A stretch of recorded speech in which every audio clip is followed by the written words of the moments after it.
Bonjour mes amis, que Dieu vous bénisse tous, que le Saint-Esprit, l'Esprit de Dieu, l'Esprit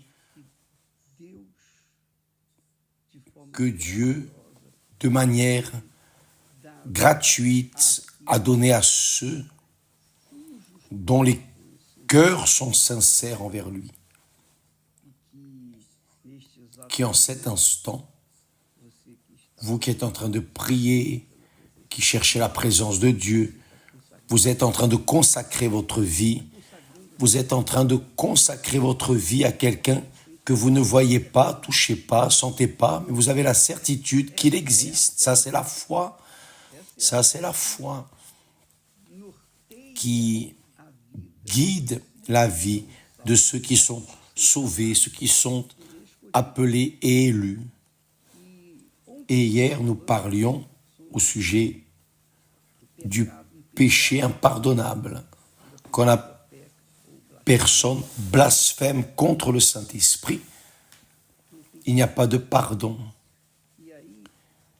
Et là, il y a des personnes qui, comme elles ne comprennent pas cette posture biblique de la parole de Dieu, qu'il n'y a pas de pardon, Jésus clairement a dit qu'ils ne seront pas pardonnés ni au jugement dernier, parce que Dieu ne nous juge pas aujourd'hui. Il ne juge pas nos attitudes aujourd'hui. Il y aura un jour où il jugera chacun de nous.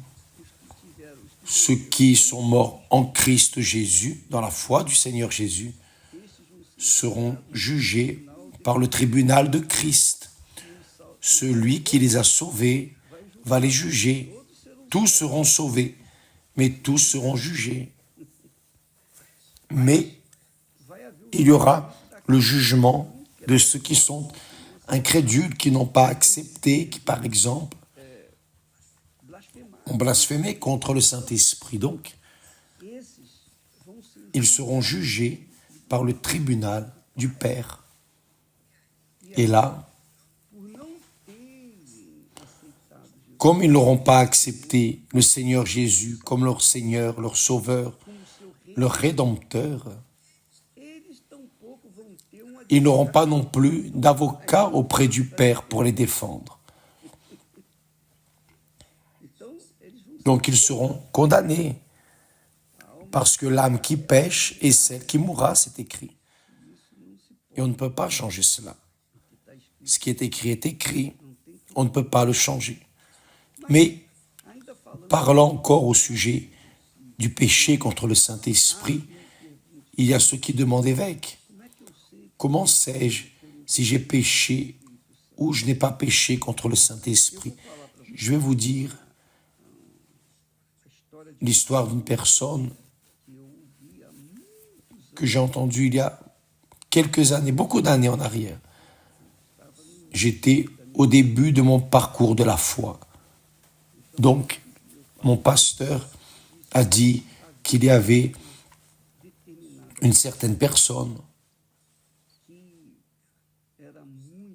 qui était très utilisée par Dieu, mais pour une certaine raison, quelqu'un s'est dressé contre elle et a fait quelque chose qui ne lui a pas plu. Et elle est restée profondément rancunière contre cette personne, cette créature qui était utilisée par le Saint-Esprit, maintenant avait de la rancune contre quelqu'un dans le cœur. Et selon le pasteur, il nous a dit que cette dame, le Saint-Esprit qui l'avait convaincue qu'elle devait pardonner, mais elle a été réticente, têtue, elle n'a pas voulu pardonner. Est arrivé un moment où cette créature est tombée dans une froideur totale, elle est restée gelée dans la foi, elle ne sentait plus rien. Donc quand une personne, je comprends, que lorsqu'une personne pêche contre le Saint-Esprit, elle n'arrive pas à avoir de foi, elle n'arrive pas à sentir absolument rien en relation aux choses de Dieu. Crainte envers Dieu, respect, révérence, ou même désir, un minimum de désir d'adorer ou de prier, elle perd tout cela. Donc ce n'est pas le cas de beaucoup de personnes qui restent préoccupées avec. Je voudrais savoir si j'ai péché contre le Saint-Esprit, si c'est la raison pour laquelle je n'ai pas reçu le Saint-Esprit. Non, si vous avez ne serait-ce encore qu'un reste de foi, aussi petite, non, vous n'avez pas péché contre le Saint-Esprit, grâce à Dieu, n'est-ce pas? Évidemment, le Saint-Esprit parle, il parle. Il y a quelque temps en arrière, une dame venant à l'église, elle était en phase de délivrance. Et à un certain moment,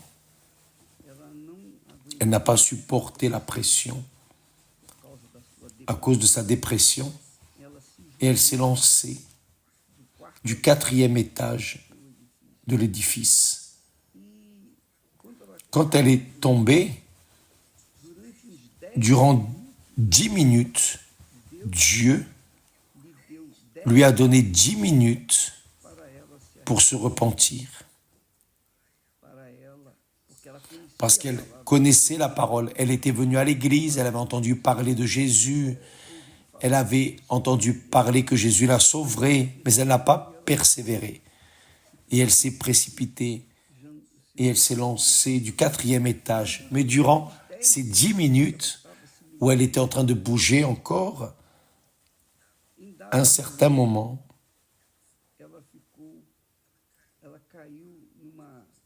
elle est tombée dans un état de grâce.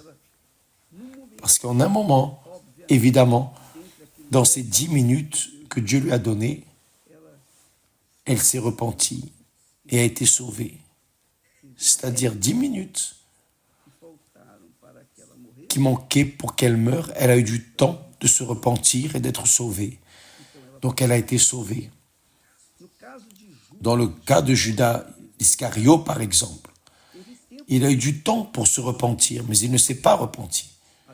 Jusque est arrivé le moment où il a mis la corde au cou et il s'est pendu. Jésus avait déjà dit, il avait déjà annoncé, il avait déjà prophétisé, il n'y avait pas d'autre solution, car il avait péché, résisté au Saint-Esprit. Mes amis, ne restez pas préoccupés, ne restez pas avec la peur si vous avez reçu, parce que vous n'avez pas reçu le Saint-Esprit et vous avez dû pécher contre lui. Non, en aucune manière. Par le simple fait d'aller à l'église, vous montrez que vous avez la foi. Et c'est le Saint-Esprit qui fait cela. Aussi petite soit votre foi, c'est le Saint-Esprit qui l'a conduit. Faites attention, lorsqu'on parle de foi, il existe la foi d'obéir à cette force, à ce courage, d'obéir à ce qui est écrit. Et vous avez des conditions d'obéir. Dieu ne demande rien que nous puissions répondre. Tout ce qu'il demande, c'est parce que nous pouvons y répondre. Il ne serait pas fou de demander une chose que je ne peux pas faire. Je ne peux donner. Il ne demande que ce que je peux donner. Donc, mes amis, ne vous préoccupez pas, ne restez pas désespérés, parce que, aussi petite soit votre foi, cela est un signe que le Saint-Esprit vous parle, qu'il a une oreille, qu'il a votre attention pour entendre votre prière, votre voix, votre clameur, ou accepter porter votre offrande, votre prière, votre clameur. Donc, grâce à Dieu, comment savons-nous que nous avons péché contre le Saint-Esprit? Quand il n'y a pas un minimum de désir de chercher les choses spirituelles, un minimum de foi, un minimum de courage d'obéir à la parole de Dieu, un minimum de courage de répondre à ce que le Saint-Esprit dit. Il n'y a pas. La personne tombe dans une froideur spirituelle.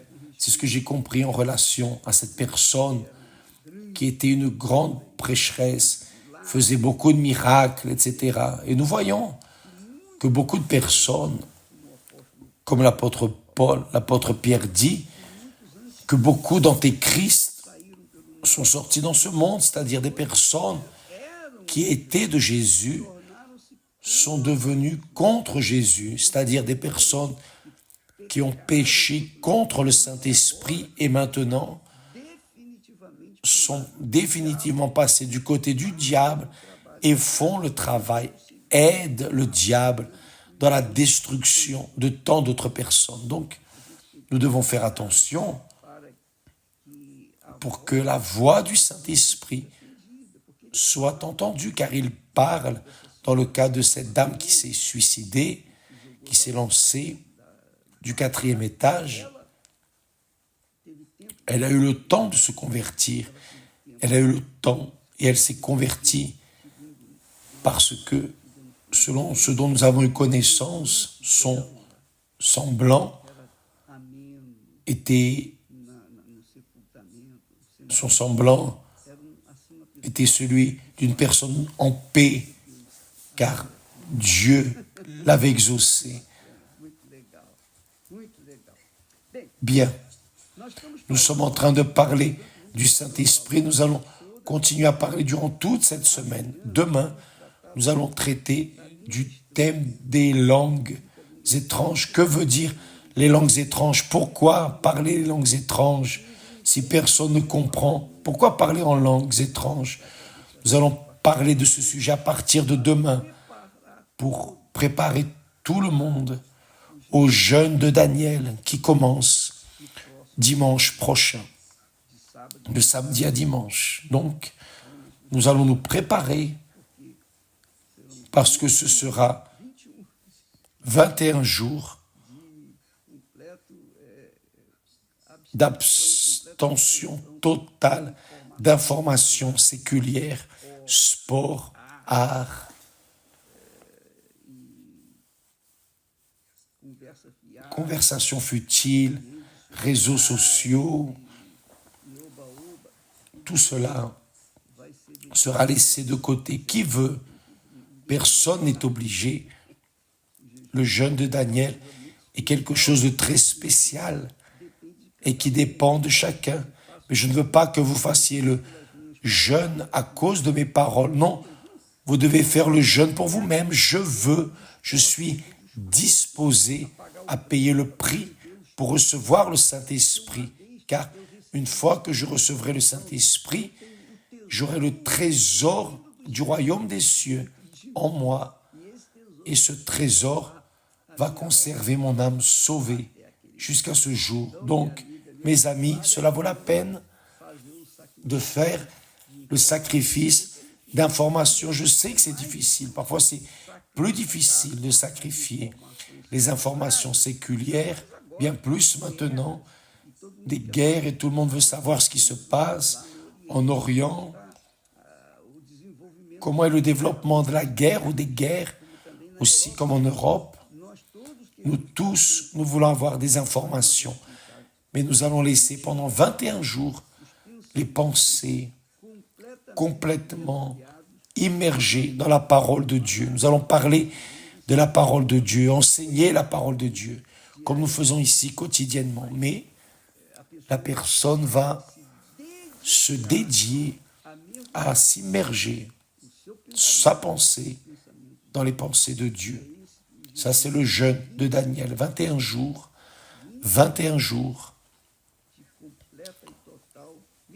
d'immersion totale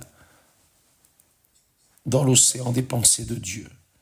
Vous imaginez comme il est bon, n'est-ce pas, qu'il a déjà fait, qu'il le fait, peut parler des bénéfices que cela amène à leur âme, car l'âme reste libre d'informations séculières, informations qui n'ajoutent rien, qui ne font que détruire, n'est-ce pas?